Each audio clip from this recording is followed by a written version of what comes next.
నమస్కారం ఘంటారావానికి స్వాగతం. ముందుగా ప్రధాన అంశాలు. జాతీయ స్థాయిలో తెలుగు ప్రజల ఉనికి ప్రమాదంలో పడిందన్న సీఎం. రాజకీయాలకు అతీతంగా జస్టిస్ సుదర్శన్ రెడ్డికి మద్దతివ్వాలని పిలుపు.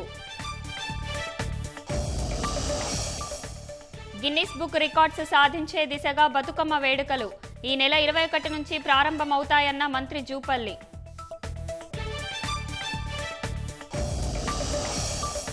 హరీష్ రావు మాజీ ఎంపీ సంతోష్ వల్లే కేసీఆర్ కు చెడ్డ పేరు. వారి అక్రమాలు బయటపడకుండా రేవంత్ రెడ్డి అడ్డుపడుతున్నారన్న కవిత. జమ్మూలోని వరద ప్రభావిత ప్రాంతాల్ని పరిశీలించిన అమిత్ షా. బాధితులకు పునరావాసం కల్పిస్తామని హామీ.